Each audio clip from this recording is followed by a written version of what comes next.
Welcome to a series of netcasts brought to you by Yale University. Tenzin Chogyal, a Tibetan musician traveling with the visiting Namgyal monks, speaking with David Heiser, head of education and outreach at Yale's Peabody Museum, about the creation and exhibition of a Buddhist sand mandala, which began September 25th at the Yale Peabody Museum.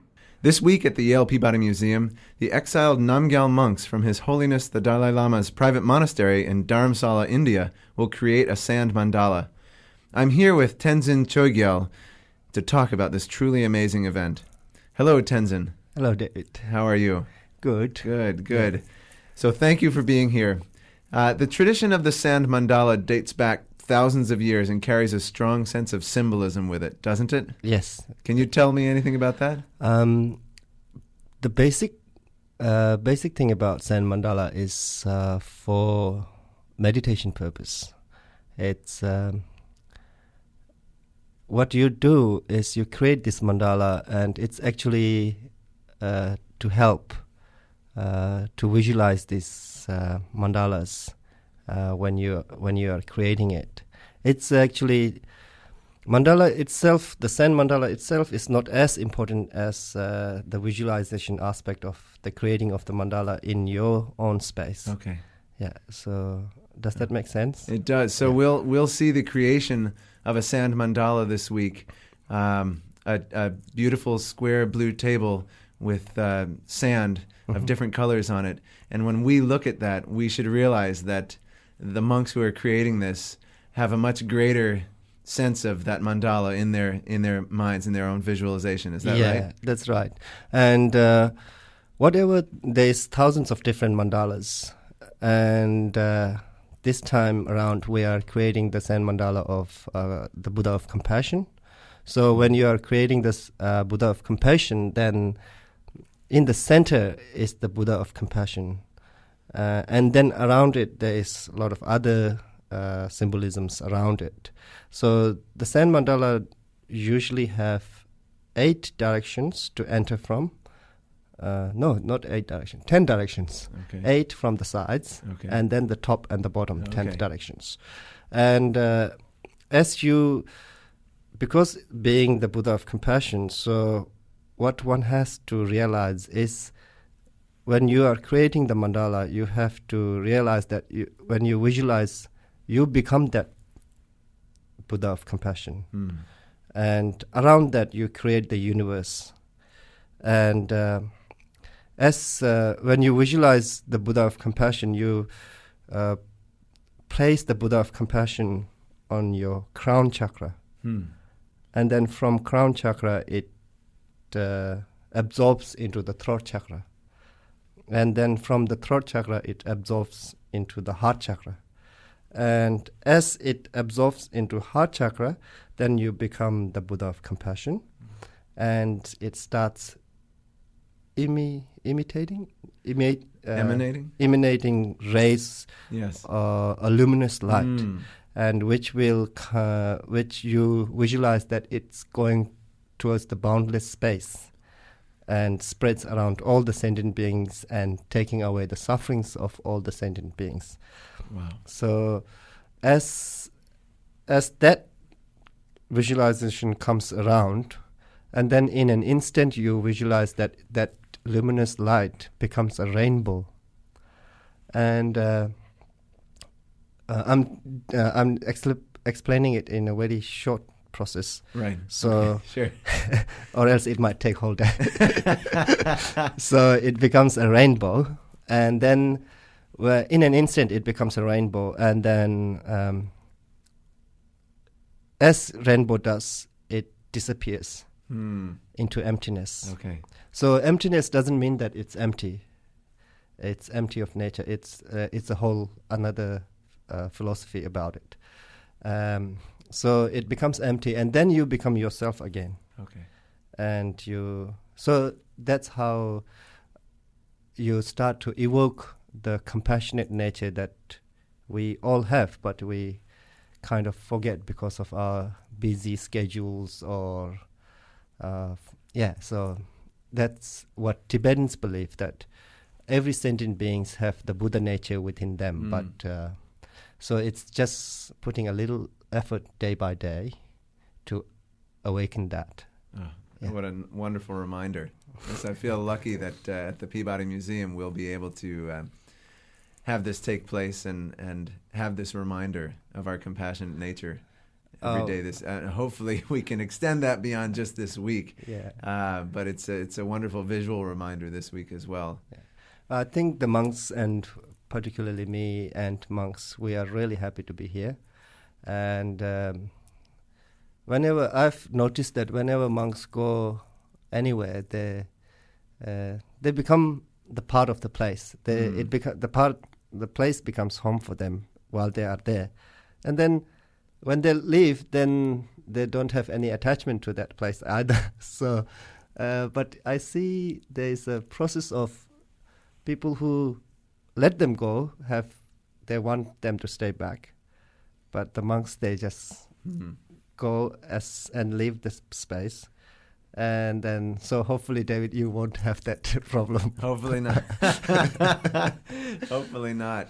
So just before we started this interview, we observed the monks sketching what looked like a diagram on this blue table, and then also begin to put some of the sand on it of different colors. Yeah. And can you just talk briefly about the process. About the actual physical process of creating this, what tools they use, and how it's going to work over the week? Yeah, the sand mandala that we are creating, it's on a table, and at this morning, what the monks did was just the architectural side of it, where probably the architecture people would understand.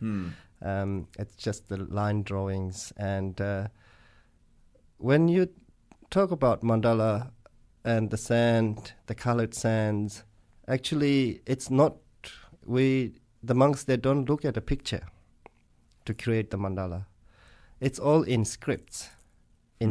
So they have memorized the scripts in their head. And then the scripts tells you how to visualize, it's like a guided meditation. Okay. The scripts tells you how to create from the center to the outer circle, and what is where and what color and what design it is. So through that process, you have to create the sand mandala. And the sand itself is the white. If you go and see at the Peabody, then you will realize that the sand itself is, the white color is the natural color of the sand. Right. And then all the rest of the colors are dyed. Okay.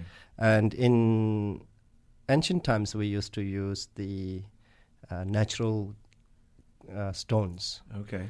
You get those natural color stones, and then you grind them. And yes. But these days, we grind the sand into a really tiny, very powdery piece. Okay. And then dye the sand. Okay. And then before the monks bring the sand to create the mandala, actually this is a very important aspect of the mandala. You evoke whatever deity you are creating or visualizing. The sands, each grain of sand contains that deity. Wow. You evoke that deity or the Buddha in each grain of the sand. And so you ask the Buddhas to come and reside in these sands for the duration of the sand mandala time. And then at the end, when the mandala is created, what we call finished, then what happens is the monks will do a ritual where they ask the deities to leave the sand. Oh, okay. And then it becomes the sand again, and Okay. it becomes a blessed sand. Wow. And it's kind of the sand has got its own energy. And at that point, they dismantle the mandala. And then what happens is the symbolism behind the dissolution of the mandala is the impermanent nature of every existence.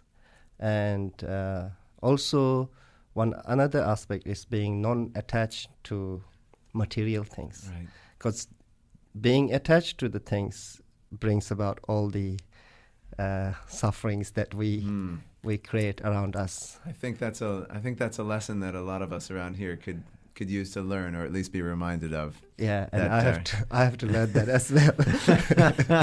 Yeah. That attachment to material things. And so after that, at the end, they go for a procession, and we haven't picked a water resource yet. That's right. So when we pick a water resource, then the sand is offered to the water.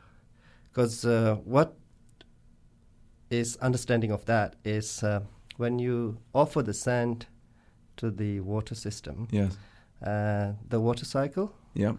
brings back the blessings of Okay. the sand Okay. and all the energies that has been created to bring about till here. Yeah. So does That's a wonderful metaphor too. That's fantastic. Thank you for explaining that. Can you? I'd like you to say a few words about your role here in this tour. You are going to be singing and playing a number of musical instruments as part of a concert being given Saturday evening, the 29th of September 2007 at Levinson Auditorium. It's a free concert, and it'll start at 7:30. And you feature prominently in that. Can you tell us a little bit about your role in this tour, and particularly with regard to the music that has become such a big part of your life? Yeah. My music probably brought me to Australia. And in Australia, I started sharing my music with the Australian communities. And then I started bringing the Tibetan monks to do the same project like what we are doing with you. Right. And so you want me to talk about my music side, or? Yeah, please. Both how this came to be, this combination of a tour of presenting music and a sand mandala, as well the kinds of music you'll be presenting on Saturday evening. Like for the past 10 years, I've been living in Australia, and when I was sharing my music with the Australian communities, people were really interested in Tibetan culture, and what I could offer was the musical side of it, the musical part of the Tibetan culture. Okay. And then I realized that I could bring some, like, make it a better Tibetan, like sharing the culture side of it in a wider way. And in that way, about 3 years ago, I started bringing the monks to Australia. Okay. And we did the same program like this, and I quite enjoy doing this way rather than just going myself, playing my music. Right. And so the monks are demonstrating and practicing a very traditional sort of form of both art and meditation. Yeah. And your music, is that a traditional form of music, or would you call it contemporary that sort of pulls from traditional influences? My music is more based on the nomadic tradition of Tibet. Okay. And being from a nomadic family, when I came out of Tibet, I was only 2. And my parents, when they came out, probably wouldn't have a clue what light is. Wow. Yeah, and when I came out, the one thing I can really remember about coming out of Tibet is seeing a train for the first time. And I was going, wow, that's a big, long, moving house. And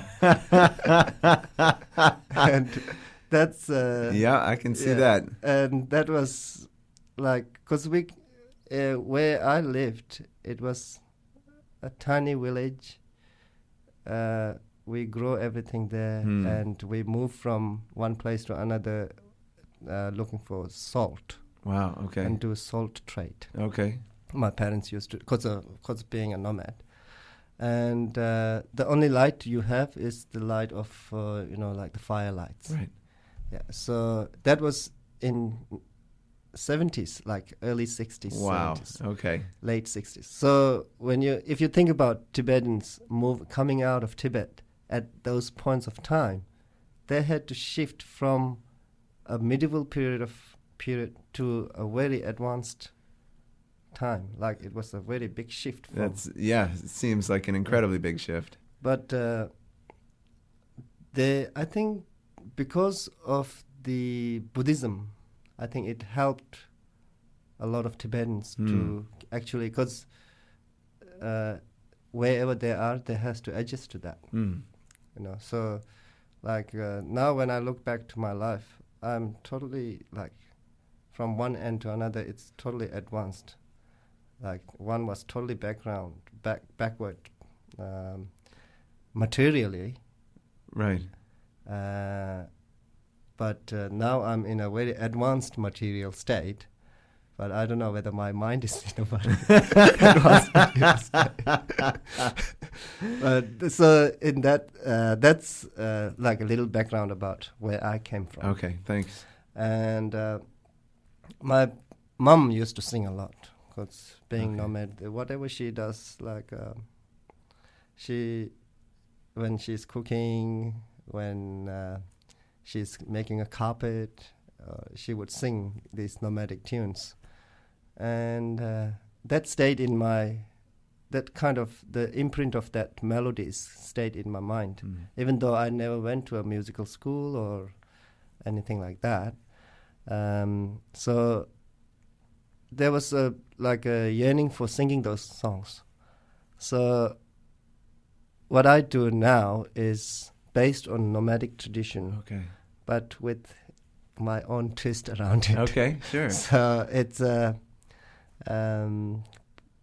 do probably some traditional songs. Okay. And then some that like as songwriters do, you tell about your stories and what is in your mind, and so those kind of things. Fantastic. Yeah. And I play a string instrument called drangen. It's a 3-string instrument. Okay. And then I play the flute. Right. And mostly, probably my main instrument would be my vocals. Okay. Yeah. And well. yeah. Fantastic. And then for the past 10 years I've been sharing that kind of that side of the Tibetan tradition, and it's quite it's very nice for me to be with the monks, because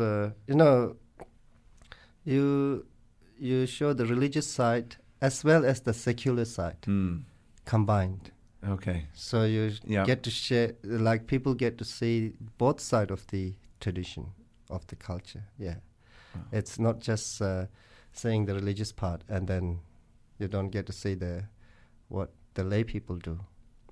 So I'm a lay person, so I share the lay person's side of the thing. Excellent. Thank you so much. Well, we're lucky to see both sides, as you put it. I'm sure, well, maybe I should say 2 sides. There's probably more than 2.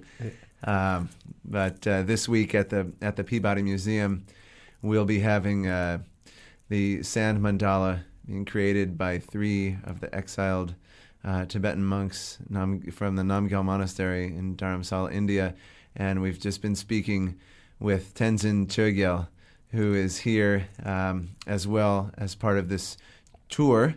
And he'll be leading the concert on Saturday evening, the 29th of September. The monks will be doing the chanting and all these amazing instruments, the long horns and the trumpets, and so it'll be, 2 sides.